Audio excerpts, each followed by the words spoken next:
मुळामध्ये कॅप्टन खरात हे स्वतःला बिरुद लावून घेतलेला तो कॅप्टन आहे. भयानक घाणेरडा व्यक्ती आहे. आणि आपल्या महिला आयोगाच्या ज्या रुपाली चाकणकर ताई ह्यांचे खूप त्यांच्याशी सलगी दिसते. आणि मग ह्याचे काळे धंदे कसे नाही कळले, त्यामुळे सगळेच आश्चर्यचकित होत आहेत. आणि ठेवायचाच झाला आता विश्वास, तो कोणावर ठेवायचा? म्हणजे त्या म्हणतात मी गुरु मांडला, पण आजच्या याच्यामध्ये म्हणजे त्यावेळेला सुद्धा म्हणजे आमचे संत तुकाराम झाले, ज्ञानेश्वर, यांनाही समाजाकडनं पण त्यांचं सत्व हे आजही मानतात आणि तेव्हाही होतं.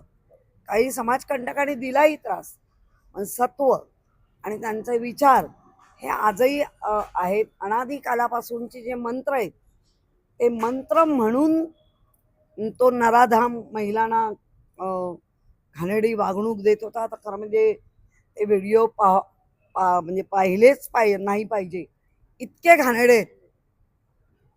ज्या कोणी ह्या महिला बाधित झाले आता त्यांनी न लाचता, कारण गोष्टी घडून गेलेत, न लाचता याच्यासाठी उभ्या राहिल्या पाहिजे की ह्यांना शिक्षा करा. आणि आज लोकांमध्ये हेच म्हणताय, फक्त महिला आयोगाचा तुम्ही राजीनामा नका घेऊ, सह आरोपी करा आणि त्यांच्यांना अधिक काय माहिती मिळते या नराधामाबद्दल ती माहिती गोळा करा. सगळ्या यंत्रणा आता त्याच्या मागे लागलेल्या आहेत. तर त्याला ज्यांनी सपोर्ट केलंय ते आता त्याच्यात तोंडून कळेलही. तर त्या गोष्टीला म्हणजे सगळ्या स्तरातून त्याला निषेध होतोय. आणि आजही म्हणजे महिलांना मी सांगेन, तुमच्या घरातून किती जरी प्रेशर आला तर अशा भोंदू बाबांच्या नादाला लागू नका. आपल्या कलियुगामध्ये आजच्या घडीला अगदी दत्त महाराज जे निर्गुण पादुका ठेवून गेल्या, अशा मंत्रांचा जप करत करत आत्मबल स्वतःचं वाढवा ना.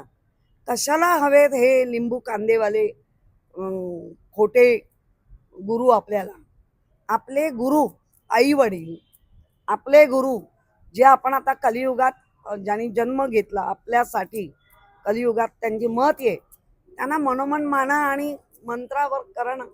आज तांत्रिक विद्या एवढी जोर धरते, यालाही राजकारणीत लोक आहेत. तांत्रिक पद्धती या 22 पासून तर खूपच वाढली बाबा. काय त्या तंत्राला जोर आलाय. मला असं वाटतं की आम्ही आजपर्यंत एवढ्या लहानाचे मोठे झालो, आम्ही मंत्र आणि यंत्र तर सगळीकडे बघतो आपण.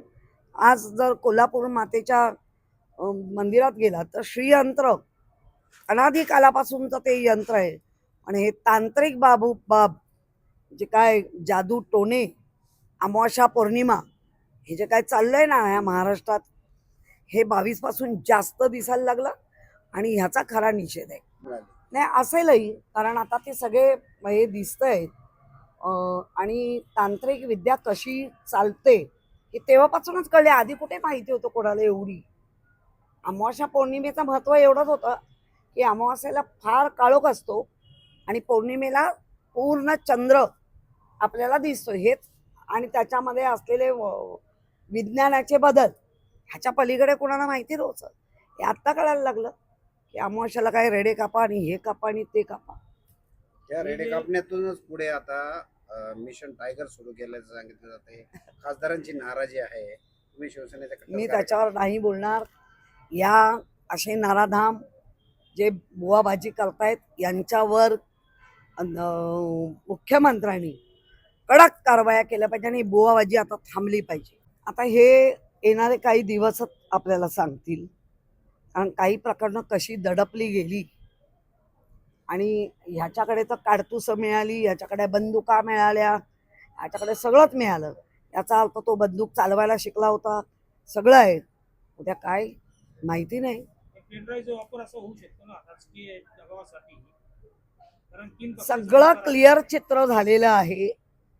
कोणी कोणी आश्रय दिले, काय दिले, ह्याच्यापेक्षा तो किती नराधाम वाईट होता आणि त्याला शिक्षा कशी मिळेल. काही महिला आता घाबरतील ज्या त्याच्याकडे जाऊन आले.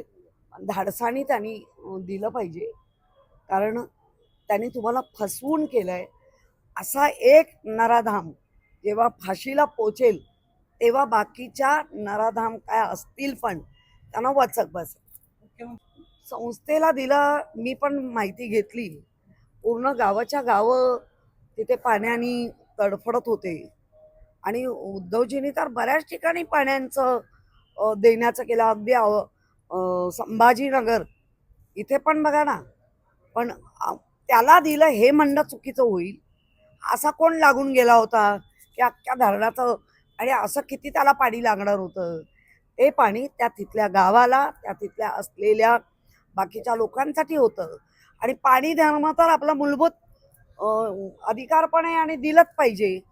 त्याच्यावरनं जर स्वर्ग गाठत असतील तर जे बसून एज्युकेशन वगैरे जे काय चाललं होतं त्यांचं काय कराल.